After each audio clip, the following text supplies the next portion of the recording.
Hello and welcome to the Military History Club's Great Battle in 10 Minutes feature.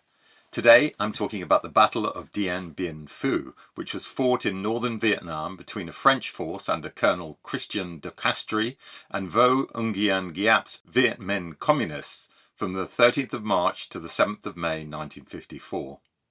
It ended with a communist victory that sounded the death knell for France's Far East Empire and led to the partition of what became Vietnam, which in turn resulted in the futile American attempt to prolong the existence of the corrupt, non-communist regime in South Vietnam.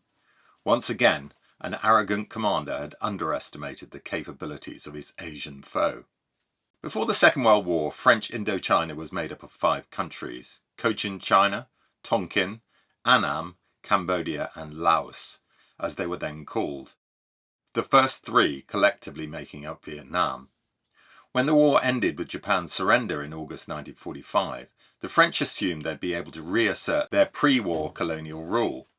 But Japanese successes against European armies in the early part of the war had dispelled the notion of white superiority and encouraged self-determination among the indigenous peoples. In Vietnam, the most effective resistance to the Japanese during the war had been provided by Ho Chi Minh's communist-dominated Viet Minh. On the 2nd of September 1945, Ho filled the political vacuum left by the departing Japanese by seizing Hanoi and proclaiming the independent Democratic Republic of Vietnam. Paris, however, was not prepared to accept this fait accompli, and French troops began to arrive in Saigon in November 1945. With the Viet Minh particularly strong in the north, they concentrated on securing the southern half of the country, together with Laos and Cambodia. Towards the end of 1946, the French government offered Ho limited independence under the nominal leadership of the Emperor Bo Dai. Ho refused. French troops occupied Hanoi and Haiphong, and the war began in earnest. By March 1947, the French had gained control over most of the urban areas in the north, while the Viet Minh had withdrawn to the mountainous area near the border with China. Over the next few years, the French concentrated on securing the towns and lowlands of the north, with only the occasional foray into the hinterland. This enabled Ho's forces to recover and even increase their strength. They benefited greatly from the assistance of China's communist rulers after their victory over Chiang Kai-shek's nationalists in 1949.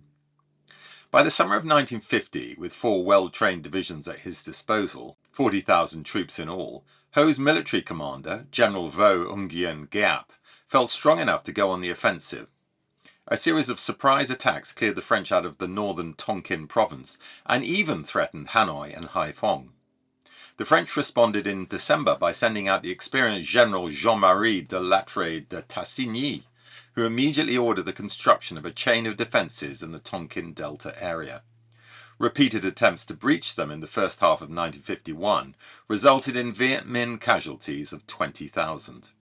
Riddled with cancer, de Lattre de Tassigny returned to France at the end of the year and was replaced with the more cautious General Raoul Salan.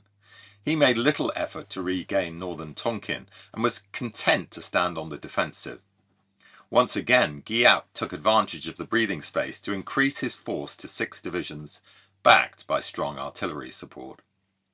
By early 1953, and including Vietnamese troops, the French had 175,000 men in the region, but up to 100,000 were on essentially defensive duties.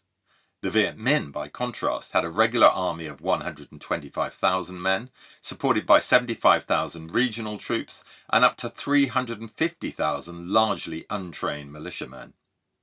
The war was slipping away from the French. In an attempt to reverse this trend, General Henri Navarre was appointed Commander-in-Chief in May 1953. Within 2 months of arriving in Saigon, Navarre had devised a new strategy to defeat the Viet Minh. It involved dividing the region into 2 war zones, north and south.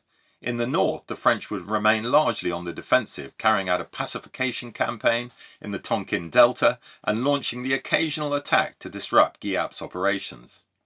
In the south, where the Viet Minh were weakest, they would conduct offensives in both Annam and the Central Highlands.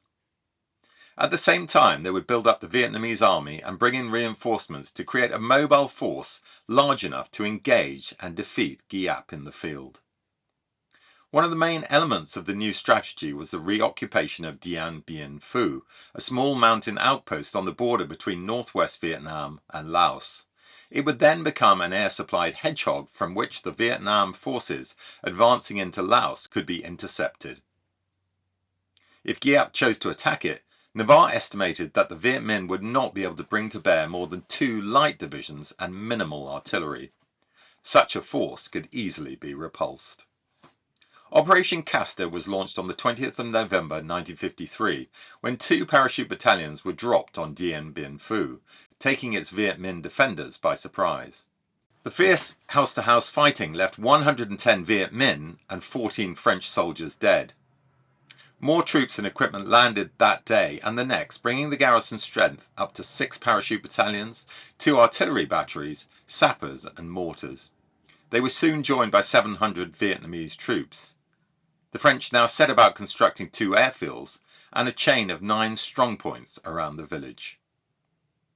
When Navarre received intelligence that elements of no less than 4 Viet Minh divisions, one with heavy artillery, were converging on Dien Bien Phu, he was unconcerned. In his opinion, they were heading towards Laos, and he rejected the proposal by General Nguyen, the area commander, to launch strikes into the communist heartland of the Viet Bac to forestall a move against Dien Bien Phu.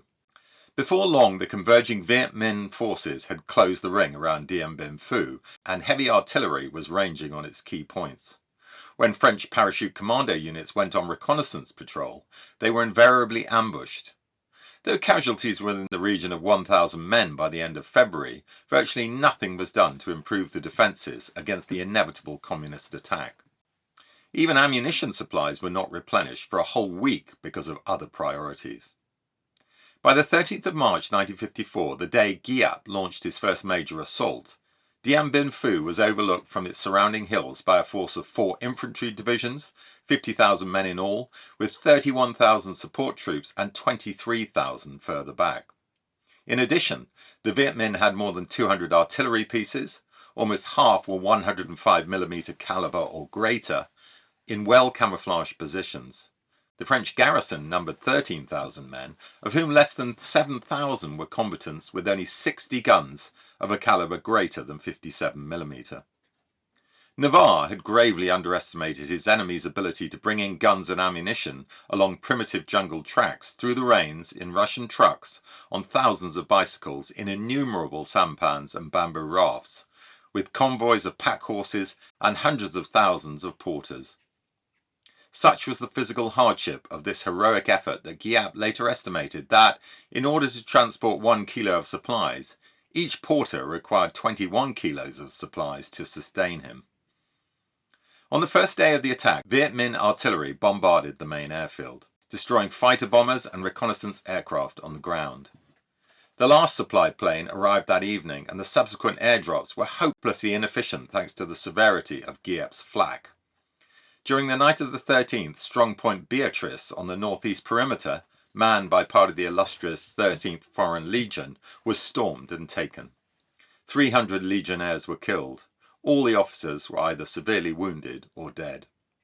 Colonel de Castries, the garrison commander, chose not to counterattack because he wanted to preserve troops for Strong Point Gabriel in the extreme north.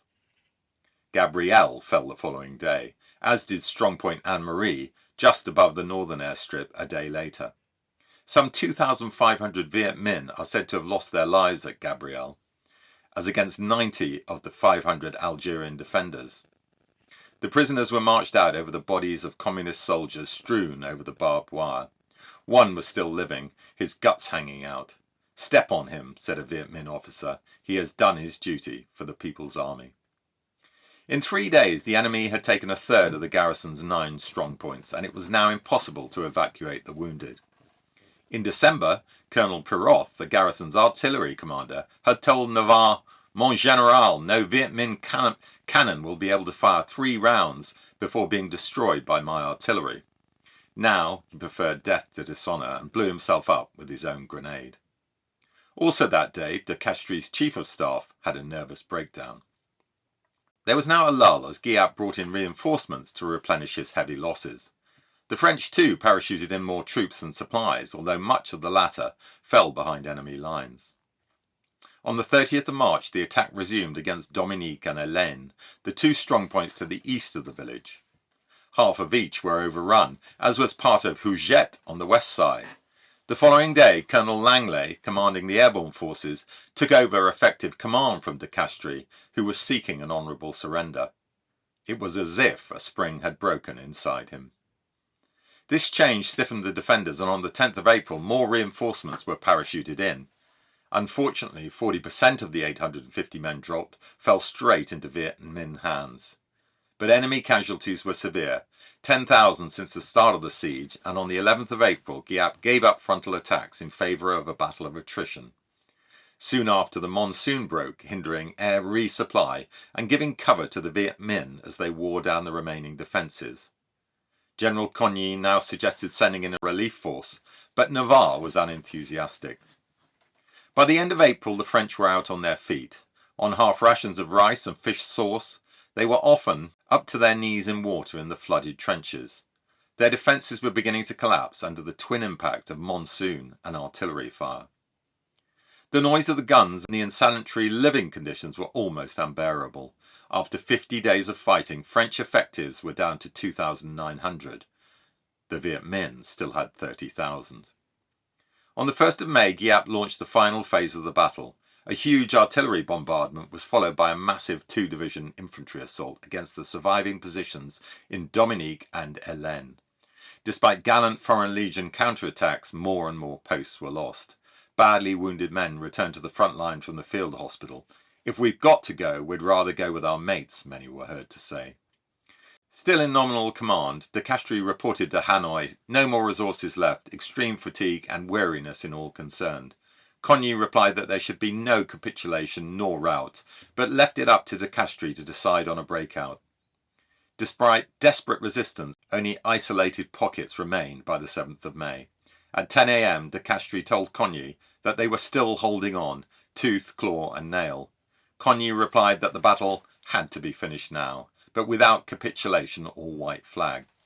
The last message received from Dien Bien Phu was, "We're blowing up everything.